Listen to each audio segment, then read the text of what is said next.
alert naman ang Lamesa Dam kanina dahil muntik nang umapaw ang tubig doon. Nakatutok doon live si Susan Enriquez. Saan?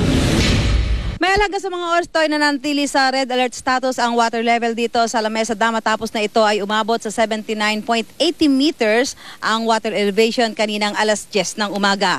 Narito po ang report. Umabot sa 79.80 meters ang water level dito sa Lamesa Dam dakong alas 10 ng umaga. Ibig sabihin, nasa critical level o red alert na ang water level sa Lamesa Dam.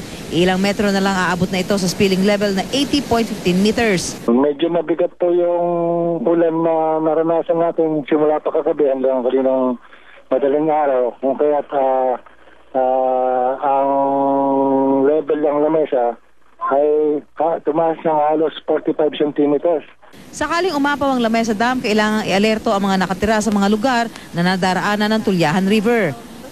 Kabilang dito ang Malabon, Valenzuela at Navotas. Mabuti na lang daw pagsapit ng alas 2 ng hapon, nabawasan ang tubig na nagmumula sa watershed areas ng Lamesa Dam. Umaba raw ng 1 metro ang water level. Gayunman, mananatili pa rin daw ang red alert status sa dam. Nag-red alert when it went beyond 7960. Dahil ang Lamesa watershed ay medyo saturated pa. With a good weather, then hopefully by tomorrow, we'll go down to the yellow level alert. Dagdag ng pamunuan ng Lamesa Dam, importanteng laging handa ang mga residenteng nakatira sa paligid ng Tulyahan River sakaling umapaw ito. Meron sa mga oras to'y nananatili sa 79.79 meters ang water elevation dito sa Lamesa Dam. Ibig sabihin, nananatili ito sa red alert status at dahil nga hindi pa bumababa. So yung mga pinapaalalahanan dito, yung mga residente pa rin nakatira dito sa may bahagi ng Tulyahan River na laging maging alerto at maghintay ng mga ibibigay na anusyo ng mga nangangasiwa dito sa Lamesa Dam. Mel? Maraming salamat sa iyo, Susan Enriquez. Nagpakawala naman ang tubig kanina ang magkaugnay na Ipo at Bustos Dam sa Bulacan. Buti na lang at tumigil na rin ang ulan. Kaya hindi na ito nakaapekto sa mga bayan na malapit sa Angat River. Gayunpaman, dapat pa rin daw maging alerto, nakatutok si Dante Perello. Nagpakawala ng 47 cubic meter ng tubig ang Bustos Dam mula alas 6 ng umaga hanggang pasado alas 12 ng tanghali. Umakyat na raw kasi sa spilling level na 17.5 meters ang tubig doon dahil sa pag-ulan. Hindi naman daw ito makakaapekto sa Angat River, pero inalerto na rin ng Bulacan PDRRMC ang lokal na pamahalaan. Pinapaalalahanan pa rin natin yung mga mamamayan natin na maging alerto sila kasi maaaring sa mga malakas na mga pag-ulan, maging alerto lang. Alas 6 din ng umaga kanina nang magpakawala ang Ipo Dam ng 47.9 cubic meter ng tubig. Kahit 101 meters ang spilling level ng Ipo Dam. Pero pag maulan daw, 100.8 meters pa lang. Nagpapakawala na ng tubig para makasigurado. Sa ngayon po, since wala nang pag-uulan sa taas, so wala nang, ang ating mga water level is nasa below normal na pa siya. Okay na po, walang problema na. Ang Wawa Dam sa Rodriguez Rizal umapaw rin ng tubig simula kaninang madaling araw dahil daw sa pag-ulan nitong mga nakaraang araw. Nasira ang mga pinauupahang cottages at picnic area sa Bukana na pinagkakakitaan ng mga residente. Ipinagbawal rin muna ang paliligo dahil malakas ang agos. Kapag tumaas daw ng tuluyan ng tubig, agad inililikas sa mga naninirahan sa paligid ng Wawa River. Kanina, normal pa lang naman yung buhos ng ulan at hindi naman nagtagal. Kung nagtagal, may abot pa ng mga 1 oras siguro. May problema. Non-operational, ibig sabihin, hindi siya gated. Yung tubig is just dumadaan na siya kasi nandun lang siya pero wala siyang function. So ang mangyayari, pag malakas yung tubig sa taas, eventually, pag hindi kaya ng ating Marikina River, mag-overflow siya. So kailangan talagang magkakaroon na lilikas na yung ating mga tao sa downstream. Galing sa Montalban Rizal River Basin ang tubig na dumadaloy sa Wawa Dam. Mula rito, tumutuloy sa Pasig River, Laguna Lake at Manila Bay ang sobrang tubig. Dahil huminto naman ang mga pag-ulan nitong tanghali sa pangkalahatan, wala nang dapat ikabahala sa water level sa mga dam, lalo kung hindi na uulan. Dante Perello, nakatutok, 24 oras. Kaligtasan mo sa Alerto 24. Hitik tayo sa mga balita dito sa 24 oras at ngayong gabi kasama natin sa pagbabalita ang kapuso nating si Ivan Mayrina. Ivan. Maraming salamat, Mel. Ngayong tagulan at madulas ang kalsada, doble ingat po sa pagmamaneho. Hanggang kanina umaga lang, 8 na aksidenteng naitala sa Metro Manila, kabilang ng pagsalpok ng isang bus sa mga concrete barrier sa EDSA. Si Steve Dailisa, naka-alerto 24. Pasado alas 4 ng madaling araw sa bahagi ng EDSA Estrella, sumampa ang isang bus sa 8 concrete barrier hanggang sa tuluyang mahagip ang isang taxi. Halos bumalandra ito sa paanan ng flyover. Ayon sa driver ng bus, bigla umanong kumaliwa ang taxi nga sa kanan niya kaya bigla siyang kumabig. Nasa pwesto ko sa kaliwa, hindi ko talaga kakayaning maprenohan siya. Medyo madulas pa yung daan. Kaya kinabit ko ng pakaliwa. Pagkaliwa ko, tumatakbo ko, kakaliwa ko, huli na. Bumusina ngayon yung bus. Ginawa ko, diniretso ko na, alakarin po Natumbok ngayon ako ng bus. Buti nga, hindi pa nga ako nasalpok sa barrier. Mabilis na mga nakaresponde ang MMDA rescue team. Wala naman daw malubhang nasugatan. Agad ding hinila ang bus ng tow truck. Yung mga preno, halos ayaw kumapit So kahit anong gawin nila, minsan, pag mabilis masyado, hindi nila namamalayan na hindi na pala kumakapit yung mga preno nila. Mag-aalas 8 naman ng umaga sa may Aurora, Katipunan Avenue, isang closed van ang nawala ng balanse.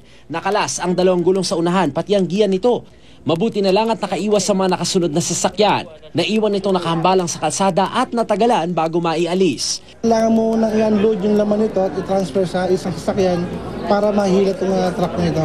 Simula madaling araw hanggang umaga sa kasagsagan ng pag-ulan, aabot sa 8 aksidente ang naitala ng Metro Base. Patuloy na paalala ng MMDA sa mga motorista, magdoble ingat pagbasa ang kalsada para iwas disgrasya. Steve Dailisa, naka-alerto, 24. Isang batang babae ang nawawala at pinangangambahang nalunod sa Bibit Falls sa Antipolo. Nagkayaan daw ang biktima at kanyang mga pinsan na maligo roon kahit ipinagbabawal. Si Tina Panganiban Perez, naka-alerto 24. Kasing lakas ang buhos ng ulan kagabi ang pag-agos ng tubig ng Bibit Falls sa Antipolo. Bawal daw maligo rito dahil aabot sa 20 talampakan ang lalim ng ilog. Hindi nga raw lalagpas ng 1 taon na walang nadidisgrasya rito. Kahapon, nagkayaya ang maligo sa talo ng 12 anyos na si Kiana Maru Obleyada at kanyang 3 pinsan. Sabi po ni Kiana sa amin, first time niya lang daw pong maligo doon. Tapos parang naano rin po ako sa kanya. Parang nadala na lang din po ako sa sinabi niya. Sa gitna ng kanilang paliligo, naramdaman daw na magpipinsang parang may humihigop sa kanila pailalim. Tatlo po kami nalunod kasi kala ko po maro siya maglumangoy kasi naglalaro po kami, opo. Tapos hindi ko na po alam.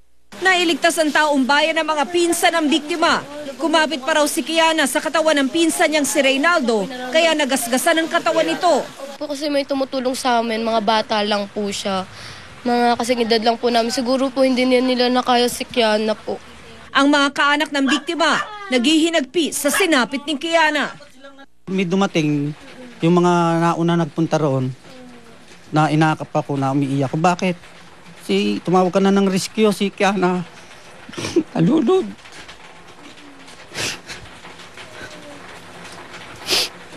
Hindi raw nila pinahihintulutang pumunta sa talo ng mga bata. Inabutan na ng dilim ang paghahanap sa bata. Kaya labis ang pagkadismaya ng mga magulang niya. Hanggang ngayon nga wala pa yung hindi pa nakikita anong oras na. Kasi marami nang kinukuha yung na yan Ilang beses lagi namin pinagsasabihan. Wala naman kaming alam na pupunta dito. Ayon sa Antipolo Rescue, isinaalang-alang daw muna nila ang kaligtasan ng kanilang tauhan sa rescue operation kaya di sila agad-agad lumulusog.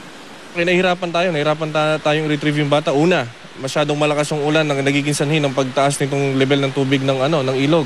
At pangalawa, 20 feet po ang lalim nitong ilog na to kaya medyo mahihirapan kahit itong ating mga Coast Guard. Alauna ng madaling araw kanina nang ihinto ng mga taga-Antipolo Rescue at Philippine Coast Guard ang rescue operations. Lumakas daw kasi ang current ng tubig kaya di na nila kinaya ang paglubog sa ilog.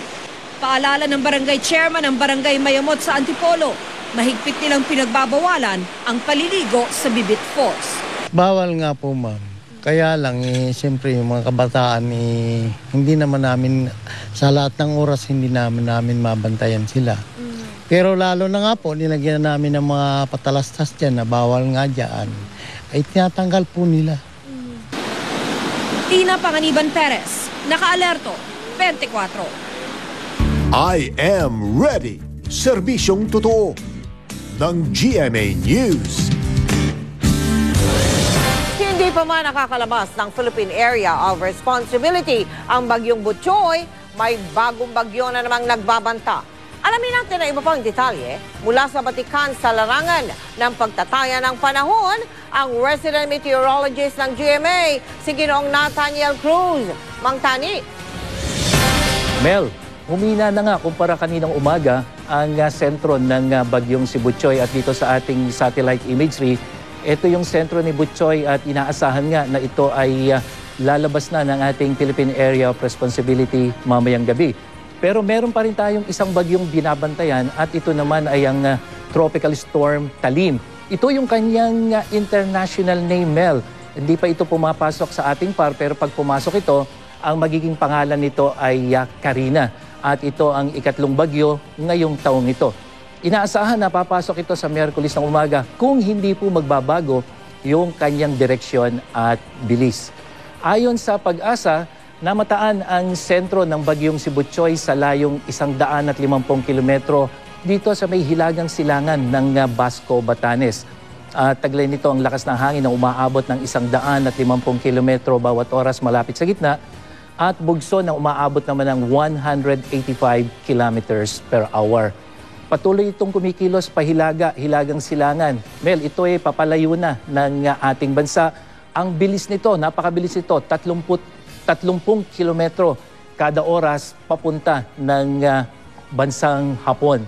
Samantala, yun namang isang tropical storm na ating tinitingnan, Mel, ito nga yung tropical storm na si Talim, namataan naman yan sa layong 800 kilometro sa kanluran ng dulong hilagang Luzon. May lakas naman na itong 75 kilometro kada oras malapit sa gitna at bugso na umaabot ng 90 kilometers per hour. Inaasahan na ito ay kikilos pahilagang silangan. Bagamat, Mel, dito lang yan papasok, dito sa may bahagi na ito ng ating Philippine Area of Responsibility, pero papalakasin ito yung hanging habagat. At dito nga, sa mapang ating tinitingnan, yung kulay pula, yan yung malakas na hangin. Yung kulay pula, yan yung malakas na hangin. Kita mo yung sentro ng Talim hanggang dito sa sentro ni Butchoy. Ibig sabihin yan, malakas po yung hangin na umiihip dyan, lalong-lalo na doon sa sentro ng dalawang bagyo. Kaya po doon sa ating mga mangingisda na nagbabalak pumalaot ngayong araw na ito hanggang bukas, ang kanila pong pasabi, huwag muna kayong pumalaot. Dahil dito sa ating tinitingnan, ito yung taya ng magiging taas ng alon sa karagatan. Posibleng dito sa may kanlurang bahagi ng Luzon, aabot ng mahigit 3 metro ang taas. Kaya po yan ay epekto. Kahit po papalayo na yung bagyong Butchoy, epekto po yan ang pinaghalong epekto ng Butchoy hanggang yung hanging habagat. Samantala, tingnan naman natin ang magiging lagay ng panahon sa ibang bahagi ng ating bansa. Dito sa Metro Manila, Mel, medyo mababa yung posibilidad, 30% lamang. Pero dito sa Maylawag, Baguio at Clark, 70%. Ibig sabihin po may mga pag-ulan. At sa ibang bahagi naman ng Southern Tagalog, wala pong masyadong problema, lalong-lalo na dyan sa Iloilo, Cebu at Tacloban. At dito naman sa ibang bahagi ng Mindanao, kasama na yung Cagayan de Oro, makikita nyo, Davao at Zamboanga, may posibilidad ng pag-ulan, pero hindi po ibig sabihin yun, tuloy-tuloy ang pag-ulan. Mel, ano man ang panahon, magplano, magsiguro, makibalita sa GMA Weather. Ako po si Nathaniel Cruz para sa I Am Ready, serbisyong totoo ng GMA News.